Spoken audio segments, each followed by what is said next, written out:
Pagi di kota itu selalu sibuk. Dari jauh, deru kendaraan terdengar seperti lautan yang tak pernah berhenti bergelombang. Jalanan dipenuhi pedagang yang baru membuka lapak, karyawan yang bergegas, dan sopir angkot yang berteriak mencari penumpang.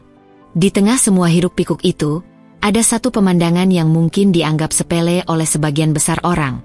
Seorang pria tua duduk diam di trotoar. Namanya Budi. Orang-orang di sekitar hanya mengenalnya dengan panggilan Pak Budi. Meski tak banyak yang benar-benar peduli siapa dia. Rambutnya panjang tak terurus, bercampur uban dan debu. Bajunya lusuh, warnanya sudah sulit ditebak. Celananya sobek di beberapa bagian, menampakkan kulit kakinya yang kurus.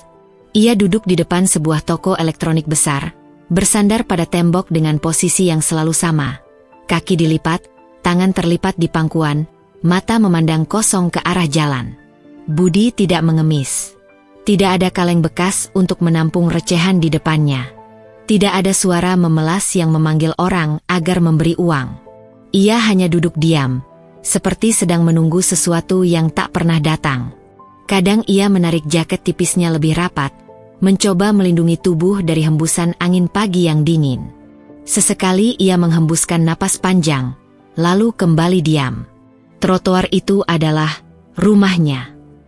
Bukan karena ia memilihnya, tapi karena di sanalah ia merasa aman dari gangguan orang-orang yang iseng. Tempat itu terang di malam hari karena lampu toko, cukup ramai di siang hari, dan punya sedikit atap yang bisa menahan hujan. Ia sudah duduk di situ selama berbulan-bulan. Para pedagang kaki lima yang mangkal di sekitar sudah menganggapnya bagian dari pemandangan sehari-hari. Anak-anak sekolah yang lewat kadang meliriknya sebentar lalu sibuk dengan obrolan mereka sendiri. Hanya ada satu orang yang tampaknya tidak suka melihat keberadaannya. Rangga, pemilik toko elektronik di belakang tempat Budi bersandar. Bagi Budi, pagi itu sama saja seperti pagi-pagi sebelumnya. Ia terbangun ketika langit masih gelap, duduk sambil menghangatkan tubuh, dan melihat orang-orang mulai membuka lapak. Ada pedagang gorengan yang menawarkan tempe mendoan panas, tapi Budi hanya tersenyum dan menggeleng, menolak dengan halus. Perutnya sudah terbiasa menahan lapar. Ia tidak ingin merepotkan siapapun. Dari arah lain, beberapa pegawai toko elektronik berdatangan. Mereka membawa kunci, membuka rolling door, lalu mulai menata etalase. Beberapa dari mereka mengenal Budi sebagai orang tua yang pendiam dan tidak pernah mengganggu. Mereka jarang mengajak bicara, tapi juga tidak mengusir. Mungkin karena mereka merasa tidak enak hati, atau mungkin karena mereka tahu Budi tidak berbahaya. Udara pagi semakin dingin. Matahari belum sepenuhnya naik, tapi lalu lintas sudah padat. Budi menggosok-gosokkan tangannya, mencoba menghangatkan telapak yang terasa kaku. Sesekali ia batuk kecil, batuk yang terdengar seperti sudah lama bersarang di paru-parunya. Tidak ada yang menoleh. Orang-orang punya urusan masing-masing. Budi menatap etalase toko elektronik itu. Di balik kaca, terlihat deretan televisi layar datar yang memutar iklan penuh warna. Di salah satu sudut, kulkas besar dengan stiker promo, diskon besar, tampak berkilau. Semua itu seperti benda dari dunia lain bagi Budi. Dunia yang dulu mungkin pernah ia sentuh, tapi kini terasa terlalu jauh. Ada yang unik dari caranya duduk. Meski pakaiannya kotor dan tubuhnya terlihat letih, ia duduk tegak. Tangannya disilangkan di pangkuan, dan tatapannya tidak sepenuhnya kosong. Kadang, ketika seseorang lewat sambil membawa buku, Budi memperhatikan sampulnya. Kalau ada anak muda yang sedang bercakap-cakap soal kuliah, matanya bergerak mengikuti kata-kata mereka. Seolah-olah, jauh di dalam dirinya, ada sisa rasa ingin tahu yang belum padam. Di seberang jalan, seorang tukang parkir memanggil sopir taksi, sementara ibu-ibu membawa tas belanja bergegas melintas.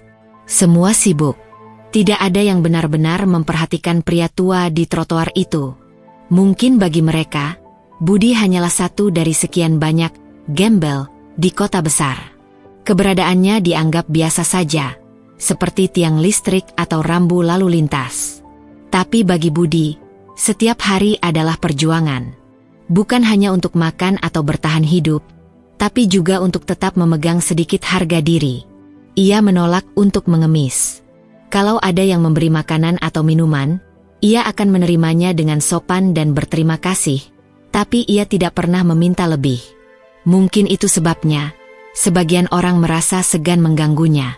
Menjelang pukul 8 pagi, toko-toko di kiri kanan mulai ramai. Pedagang rokok eceran memanggil pelanggan, tukang fotokopi menghidupkan mesin, dan aroma kopi dari warung kecil di ujung jalan mulai tercium. Budi menutup mata sejenak, mencoba menikmati hangatnya sinar matahari yang baru muncul.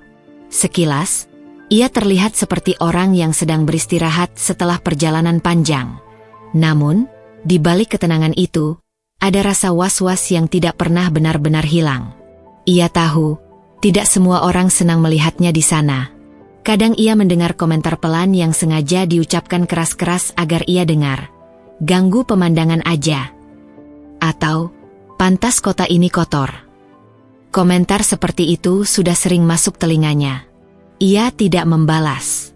Ia sudah terlalu lelah untuk berdebat dengan orang-orang yang tidak mau mengerti. Pagi itu, Budi tidak tahu bahwa hidupnya akan berubah dalam waktu singkat. Ia tidak tahu bahwa orang yang paling tidak suka melihatnya, pemilik toko elektronik itu, akan keluar dengan wajah merah padam dan langkah cepat. Ia tidak tahu bahwa hari itu akan menjadi awal dari rangkaian peristiwa yang akan mengangkatnya dari trotoar ke kursi pimpinan sebuah perusahaan besar. Pagi itu, suasana di depan toko elektronik, Rangga Elektronik, mulai sibuk. Pegawai-pegawai sudah menata televisi, kulkas, dan speaker di etalase. Suara musik promosi terdengar dari pengeras suara yang dipasang di pintu masuk. Semuanya tampak normal, sampai suara langkah kaki berat terdengar dari dalam toko. Itu Rangga, pemilik toko yang dikenal tegas, atau dalam kata lain, mudah marah. Usianya baru 40-an, tapi wajahnya sering terlihat tegang, seolah setiap hari ada saja yang membuatnya kesal. Ia mengenakan kemeja putih rapi, celana bahan hitam, dan sepatu mengilap. Rambutnya disisir ke belakang, tapi gerakannya cepat dan kasar, menandakan ia sedang tidak dalam suasana hati yang baik. Sejak beberapa hari terakhir, Rangga memang kesal melihat ada gembel duduk di depan tokonya. Baginya, itu membuat tokonya terlihat kotor dan kurang berkelas. Ia pernah memerintahkan pegawainya untuk mengusir, tapi Budi hanya pindah beberapa meter, lalu kembali lagi ke tempat semula setelah beberapa jam. Hari itu, entah mengapa, emosi Rangga meledak. Begitu melihat Budi duduk tenang di tempatnya, ia langsung keluar dari pintu toko sambil membawa sebuah botol plastik berisi cairan. Tidak ada yang tahu pasti cairan itu apa, tapi baunya menusuk hidung bahkan sebelum tutupnya dibuka. "Hei, Pak, saya sudah bilang, jangan duduk di sini lagi," seru Rangga dengan suara keras. Budi mengangkat kepala pelan. Wajahnya tenang, tapi matanya sedikit menyipit karena sinar matahari yang mulai terik. Ia tidak berkata apa-apa. "Ini tempat usaha saya, ngerti? Orang lewat lihat ada gembel di depan sini, nanti malas masuk. Pergi sana." Rangga semakin keras. Beberapa orang yang lewat mulai menoleh. Pedagang gorengan di dekat situ berhenti membalik tempe mendoan di wajan. Tukang parkir yang biasanya santai pun melangkah mendekat, hanya untuk melihat dari jarak aman. Tidak ada yang berani campur tangan. Budi masih diam. Ia tidak ingin membuat keributan. Tapi justru diamnya itu membuat Rangga semakin marah. "Dasar keras kepala," seru Rangga. Tanpa banyak pikir, ia membuka tutup botol dan menyiramkan cairan itu ke arah Budi. Cairan itu berbau menyengat, seperti campuran bahan kimia pembersih. Begitu mengenai kulit, Budi langsung terkejut. Rasa perih menyambar cepat, seperti terbakar. Ia terbatuk, mencoba mengelap wajahnya, tapi cairan itu sudah menetes sampai ke leher dan tangannya. Kulitnya mulai memerah. "Aduh," Budi meringis pelan. Reaksi orang-orang sekitar beragam. Ada yang memekik kaget, ada yang hanya diam mematung. Tidak ada yang maju menolong. Semua hanya menonton, seolah yang mereka lihat hanyalah drama jalanan biasa yang tidak ada hubungannya dengan mereka. "Rangga, Setelah melakukan itu, malah mengibaskan tangannya seperti puas. Lain kali dengar kalau saya suruh pergi, katanya dingin, lalu berbalik masuk ke dalam toko. Budi duduk membungkuk, mencoba menahan rasa perih. Pakaian tipisnya basah di bagian depan. Bau menyengat membuat matanya berair. Ia mencoba berdiri, tapi lututnya lemas. Sementara itu, bisik-bisik mulai terdengar di kerumunan. Wah, keterlaluan banget tuh si Rangga, gumam seorang bapak tua, tapi ia tidak bergerak. Kasihan, tapi ya, gimana, bukan urusan kita, jawab yang lain sambil mengangkat bahu. Dan begitulah, dunia berjalan seperti biasa. Orang-orang kembali ke kesibukan masing-masing. Pedagang gorengan melanjutkan menggoreng, tukang parkir kembali ke posnya, dan pejalan kaki hanya sesekali melirik. Budi menarik napas dalam-dalam. Ia mencoba tidak pingsan. Namun rasa perihnya semakin menjadi-jadi. Cairan itu membuat kulit tangannya memerah dan sedikit melepuh. Ia mulai gemetar, bukan hanya karena sakit, tapi juga karena dingin yang terasa menusuk dari dalam. Ia hampir menyerah, sampai dari kejauhan terdengar langkah cepat seseorang mendekat. Seorang gadis muda dengan tas selempang dan rambut diikat kuda. Wajahnya terkejut begitu melihat Budi. Tapi itu nanti akan jadi cerita di bab berikutnya. Yang jelas, pagi itu menjadi titik awal dari perubahan besar dalam hidup Budi, dan juga hidup Rangga, meski ia belum mengetahuinya. Langkah kaki itu terdengar semakin dekat. Seorang gadis muda berlari kecil sambil memegang tas selempang di bahu. Ia mengenakan kemeja putih sederhana, celana jeans, dan sepatu kets yang sudah tampak sering dipakai. Rambutnya diikat ekor kuda, membuat wajahnya terlihat segar meski sedikit berkeringat. Namanya Alia, mahasiswi kedokteran tingkat akhir di universitas negeri di kota itu. Setiap pagi, ia lewat trotoar depan toko elektronik Rangga dalam perjalanan menuju klinik kampus, tempat ia menjadi relawan. Ia sudah sering melihat Budi duduk di situ, tapi belum pernah berbicara dengannya. Menurut Alia, pria tua itu berbeda dari gelandangan kebanyakan. Ia tenang, tidak pernah meminta uang, dan selalu menunduk sopan saat orang lewat. Pagi itu, pemandangan yang ia lihat membuat langkahnya terhenti. Budi duduk membungkuk, tubuhnya basah, dan wajahnya meringis kesakitan. Ada bau menyengat yang menusuk hidung, seperti cairan pembersih lantai atau zat kimia. Kulit di leher dan tangannya terlihat merah, bahkan ada yang mulai melepuh. Alia langsung jongkok di hadapan Budi. "Pak, ini kenapa?" tanyanya cepat. Budi hanya menggeleng pelan. "Tidak apa-apa, nak, cuma sedikit kena cairan." Suaranya serak, matanya berair. Alia memandang sekeliling. Beberapa orang hanya berdiri menonton, lalu pura-pura sibuk ketika tatapan Alia tertuju pada mereka. Gadis itu menghela napas kesal. "Tolong, ada yang punya air bersih?" tanyanya lantang. Tidak ada yang menjawab. Alia menggigit bibir. Ia membuka botol minumnya dan menuangkan isinya perlahan ke tangan Budi, mencoba membilas sisa cairan yang menempel. "Kita harus ke klinik. Ini nggak bisa dibiarkan," katanya tegas. Budi mencoba menolak. "Tidak usah repot, nak. Aku baik-baik saja." "Tidak, Pak.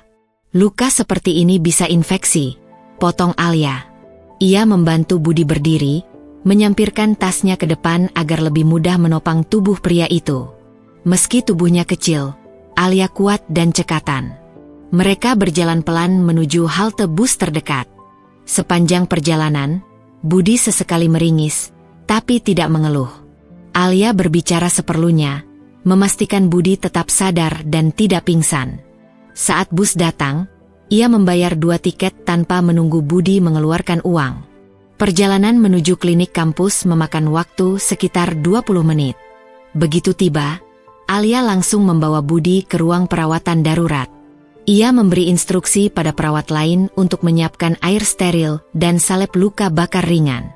Tangannya bergerak cepat, membersihkan kulit yang terkena cairan, lalu mengoleskan obat. Budi menatap Alia dengan mata yang agak berkaca-kaca. "Kamu ini, anak siapa, nak?" Baik sekali. Alia tersenyum tipis. Saya cuma mahasiswa kedokteran, Pak. Sudah seharusnya menolong orang yang butuh bantuan. Sambil merawat luka, Alia mulai mengajak Budi mengobrol. Awalnya, jawaban Budi pendek-pendek. Tapi lama-kelamaan, ia mulai bercerita sedikit tentang dirinya, tanpa banyak detail. Ia bilang sudah lama tinggal di jalanan. Ia kehilangan semua yang ia punya, dan memilih hidup sederhana. Alia mendengarkan dengan penuh perhatian, tanpa memotong pembicaraan. Setelah perawatan selesai, Alia menawari Budi segelas teh manis panas dari kantin klinik. "Minum, Pak. Biar hangat," katanya sambil menyodorkan gelas. Budi menerima dengan kedua tangan, lalu menghirupnya perlahan. "Terima kasih, Nak. Sudah lama sekali tidak ada orang yang peduli seperti ini." Alia menatapnya. Ada sesuatu pada cara Budi bicara. Tenang, terukur, seperti orang yang terbiasa memimpin. Tapi Alia tidak ingin terlalu bertanya hari itu. Yang penting, Budi selamat dan lukanya tertangani. Sebelum pergi, Alia memberi Budi beberapa lembar uang. "Buat beli makan." "Ya, Pak. Jangan ditolak. Ini bukan kasihan, tapi rasa hormat." Budi terdiam sejenak, lalu mengangguk. "Baiklah, kalau kamu menyebutnya rasa hormat, aku terima." Hari itu, Alia tidak tahu bahwa kebaikan kecilnya akan menjadi awal dari kisah besar. Ia hanya pulang dengan hati lega karena telah menolong seseorang. Sementara Budi, duduk di ruang tunggu klinik sambil menatap gelas teh kosong di tangannya, merasakan sesuatu yang sudah lama hilang dari hidupnya, rasa dihargai sebagai manusia. 2 hari setelah insiden penyiraman itu, Alia kembali ke klinik kampus. Seperti biasa, ia mengenakan jas putih relawan, rambut diikat rapi, dan membawa ransel berisi catatan kuliah. Begitu masuk ruang tunggu, ia langsung melihat Budi duduk di sudut, memegang secangkir kopi hangat.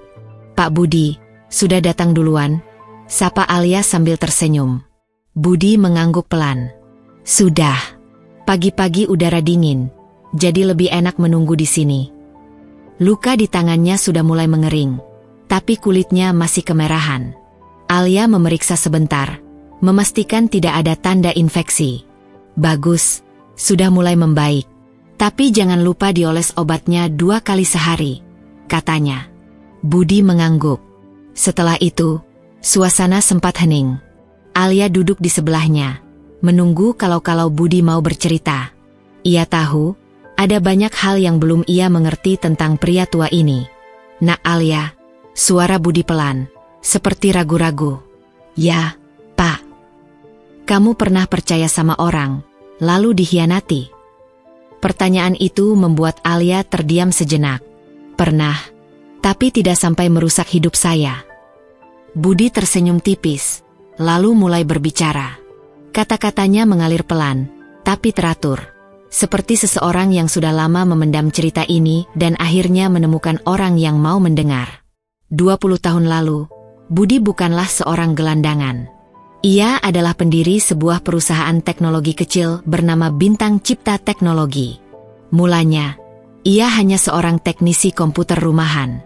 Dengan tabungan seadanya dan bantuan sahabatnya, ia membuka bengkel servis komputer di garasi rumah. Dari situlah ide-ide baru muncul. Ia mulai membuat perangkat lunak sederhana untuk membantu toko-toko mencatat stok barang. Waktu itu, semua serba manual. Saya berpikir, kenapa tidak dibikin program yang bisa menghitung otomatis? Nah, program itulah yang membuat usaha saya mulai dikenal. Kenang Budi.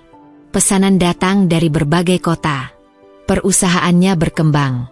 Ia merekrut beberapa karyawan, termasuk seorang pria muda bernama Dimas, yang ia percaya seperti adik sendiri. Dimas pintar bernegosiasi, luwes, dan cepat belajar. Budi memutuskan menjadikannya rekan bisnis. "Kesalahan terbesar saya," ucap Budi lirih, "adalah percaya tanpa batas." Beberapa tahun kemudian, perusahaan itu mendapat investor besar. Penandatanganan kontrak dilakukan dengan tergesa-gesa.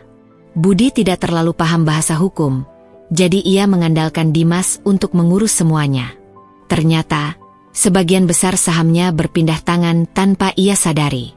Perlahan, posisinya sebagai pemilik tergerus. Hingga suatu hari, ia datang ke kantor dan mendapati pintu ruangannya terkunci.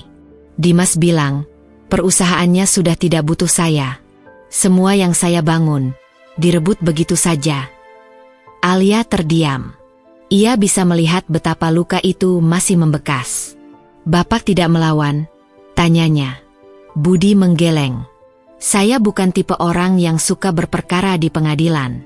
Waktu itu saya cuma ingin pergi. Semua kenangan manis berubah pahit. Ia menjual rumahnya, menutup rekening bank, dan memilih hidup berpindah-pindah.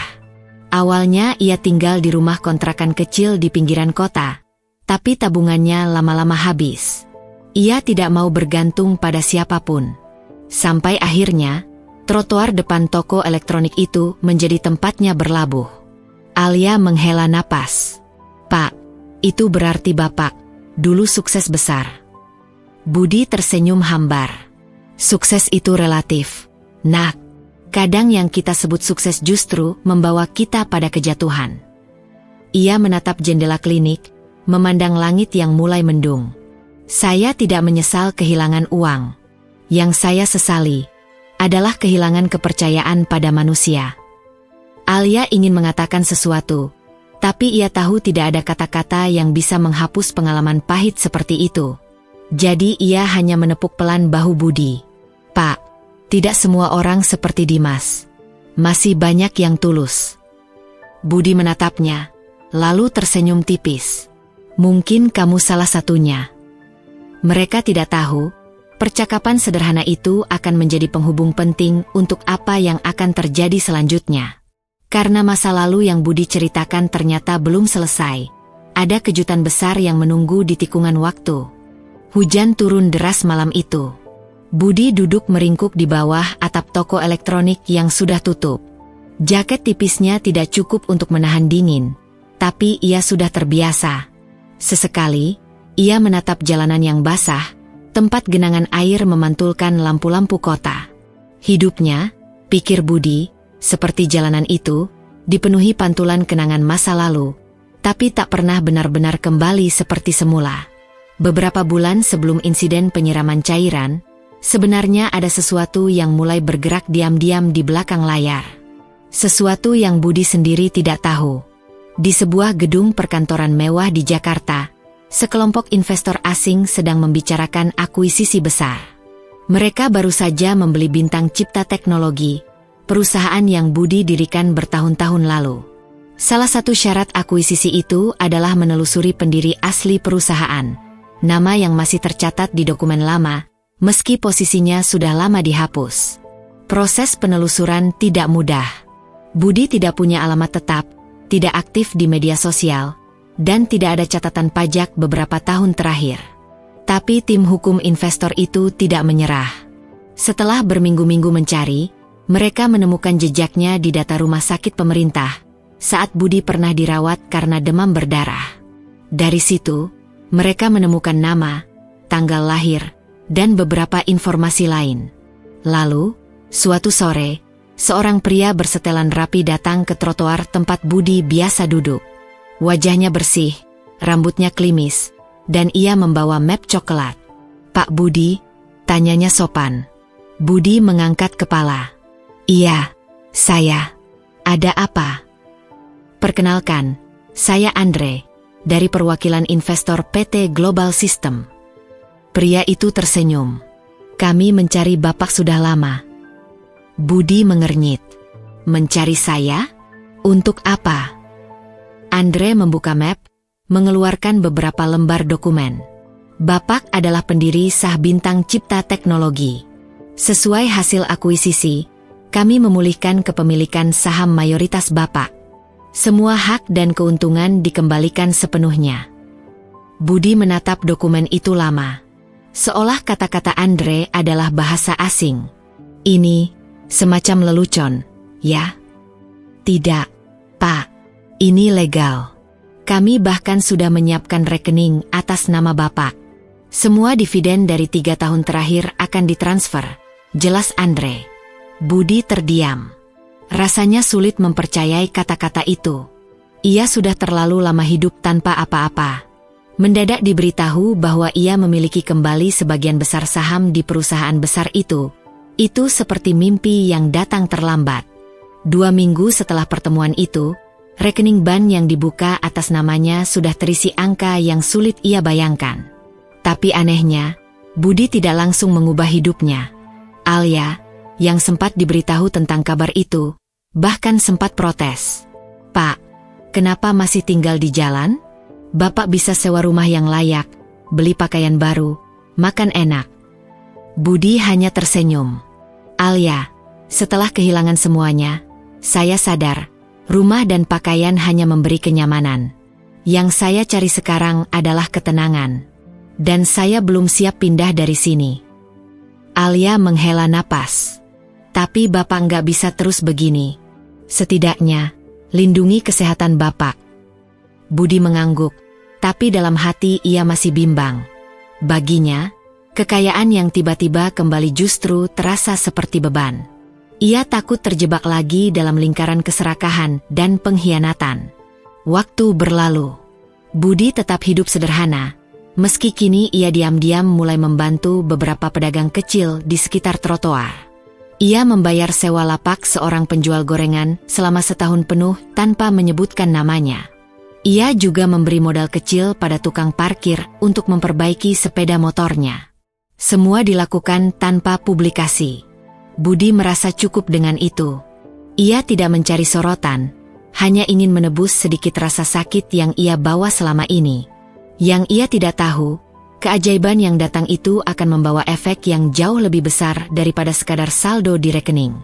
Karena beberapa minggu kemudian, sebuah surat resmi akan mendarat di tangan seseorang yang pernah menyiramnya dengan cairan berbau menyengat. Dan surat itu akan membuat orang tersebut panik setengah mati. Pagi itu, toko elektronik, Rangga Elektronik, baru saja buka. Pegawai sedang menata barang di etalase ketika seorang kurir berseragam biru datang membawa amplop besar berstempel resmi. "Pak, ada surat penting," kata kurir itu. Rangga, yang sedang memeriksa laporan penjualan, menerima surat itu dengan wajah datar. Ia tidak terlalu memikirkannya. Mungkin hanya surat tagihan atau pemberitahuan pajak. Tapi ketika ia merobek amplop dan membaca isinya, warna wajahnya langsung berubah. Surat perintah pengosongan. Dengan hormat. Berdasarkan hasil pemeriksaan legalitas properti, diketahui bahwa bangunan yang saudara tempati berdiri di atas tanah milik PT Bintang Cipta Teknologi. Terhitung sejak surat ini diterima, saudara diminta untuk mengosongkan bangunan tersebut dalam waktu 7 hari kerja.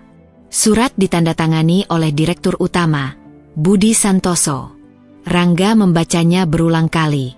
Nama itu, ia kenal. Ia ingat jelas, beberapa minggu lalu ia menyiram seorang gembel di depan tokonya. Gembel itu bernama Budi. Tapi tidak mungkin, pikirnya, orang itu punya nama yang sama dengan tanda tangan di surat resmi ini. Ini pasti salah. Gembel kok jadi direktur utama perusahaan teknologi besar? Gumam Rangga, setengah tertawa sinis, setengah panik. Tapi rasa paniknya segera mengalahkan semua pikiran lain. Jika surat ini benar, berarti tokonya harus tutup. Semua stok barang, pegawai, dan usaha yang ia bangun selama ini bisa hilang begitu saja. Ia mencoba menghubungi seorang kenalan di kantor notaris. Setelah beberapa jam, jawabannya membuat dada Rangga semakin sesak. Benar, tanah itu milik PT Bintang Cipta Teknologi. Dan direktur utamanya memang Budi Santoso. Nama dan tanda tangan di surat itu sah secara hukum. Rangga mulai mondar-mandir di ruang kantornya. Ia memukul meja, mengumpat, dan memaki situasi yang ia anggap tidak masuk akal. "Ini pasti jebakan. Ada orang yang mau jatuhin gue," katanya kepada pegawainya, yang hanya bisa menunduk ketakutan. Ia mencoba menyusun strategi, mungkin bisa menghubungi direktur itu langsung, atau mengirim surat banding. Tapi pikirannya terus terganggu oleh bayangan wajah Budi di trotoar, wajah tenang yang ia siram dengan cairan kimia. Dalam 7 hari, semua harus selesai. 7 hari bukan waktu yang lama untuk mencari solusi. Dan semakin ia memikirkan nama di surat itu, semakin ia merasa gelisah. Rangga mulai bertanya pada orang-orang di sekitar trotoar. Beberapa pedagang bercerita bahwa Budi memang pernah punya perusahaan besar. Ada juga yang bilang, belakangan ini Budi sering mendapat kunjungan orang-orang bersetelan rapi. Kecurigaan berubah menjadi ketakutan. Jangan-jangan, memang dia orangnya, pikir Rangga. Hari-hari berikutnya, penjualan di toko itu berjalan seperti biasa, tapi suasana di dalam mencekam. Pegawai melihat bos mereka murung, jarang marah seperti biasanya. Tapi bukan karena baik hati, melainkan karena pikirannya dipenuhi rasa takut. Setiap malam, Rangga pulang dengan kepala penuh kekhawatiran. Ia membayangkan tokonya dikosongkan, papan namanya dicopot, dan bangunan itu diambil alih. Semua kerja kerasnya selama ini lenyap. Akhirnya, di hari ke-6, ia mengambil keputusan. Ia akan mendatangi kantor pusat PT Bintang Cipta Teknologi untuk berbicara langsung dengan sang direktur utama. Ia berharap masih ada kesempatan bernegosiasi. Yang tidak ia sangka, pertemuan itu bukan hanya akan menentukan nasib tokonya, tapi juga akan menjadi pertemuan yang mengubah seluruh cara pandangnya terhadap hidup. Hari itu langit mendung. Rangga mengenakan kemeja putih bersih, celana bahan hitam, dan sepatu mengilap. Penampilan yang ia harap cukup sopan untuk menemui seorang direktur utama. Tapi di dalam dadanya, jantungnya berdetak kencang. Ia tiba di gedung tinggi berlapis kaca yang berdiri gagah di pusat kota. Di pintu masuk, resepsionis menyambut dengan ramah. "Selamat pagi, ada yang bisa saya bantu?" "Saya mau bertemu dengan Pak Budi Santoso, direktur utama," kata Rangga, mencoba terdengar tenang. "Sudah ada janji, Pak?" "Belum, tapi ini penting sekali." Resepsionis itu menelepon sebentar, lalu tersenyum tipis. "Silakan tunggu sebentar, Pak, ada yang akan mengantar." Beberapa menit kemudian, seorang staf bersetelan rapi datang dan mempersilakan Rangga masuk ke lift. Perjalanan ke lantai atas terasa seperti seabad. Begitu pintu lift terbuka, Rangga dibawa ke sebuah ruang rapat besar dengan meja panjang, kursi empuk, dan pemandangan kota yang terbentang di balik kaca. Di ujung meja, duduk seorang pria tua berpakaian jas abu-abu, kemeja putih, dan dasi biru. Rambutnya disisir rapi, wajahnya tenang, dan matanya tajam namun penuh wibawa. Di kanan kirinya duduk beberapa petinggi perusahaan. Rangga membeku di tempat. Itu Budi. Budi yang beberapa minggu lalu ia siram cairan berbau menyengat di depan tokonya. Bedanya, pria di depannya ini bukan gembel lusuh di trotoar. Ini adalah sosok yang terlihat seperti pemimpin sejati. Duduk tegak, menyapa semua orang dengan anggukan halus, dan bahkan tersenyum ketika mata mereka bertemu. "Silakan duduk, Pak Rangga," kata Budi dengan suara tenang. Rangga menelan ludah. Ia maju pelan, duduk di kursi yang disediakan. Tangannya gemetar. Pak Budi, saya minta maaf. Saya tidak tahu Bapak." "Tidak tahu saya siapa?" potong Budi, tapi nada suaranya tetap datar. "Saya tidak tahu Bapak adalah pemilik tanah toko saya." Waktu itu, Rangga menunduk. "Saya hilaf. Tolong, Pak, beri saya kesempatan. Jangan usir saya." Ruangan hening. Para petinggi perusahaan hanya diam, membiarkan pemandangan itu berlangsung. Budi menatap Rangga lama, seakan sedang menimbang-nimbang.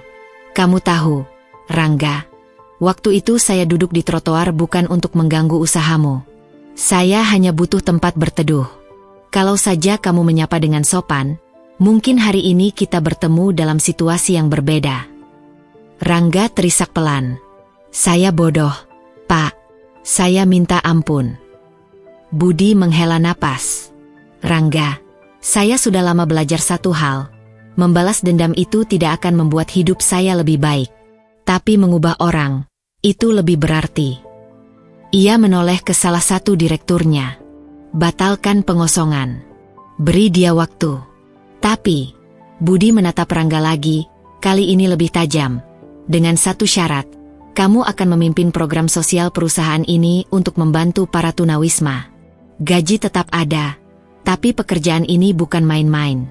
Kalau kamu menolak, maka surat pengosongan akan tetap berlaku. Rangga terdiam. Ia tidak menyangka akan ditawari kesempatan, apalagi dengan syarat seperti itu. Air matanya mengalir. Saya terima, Pak.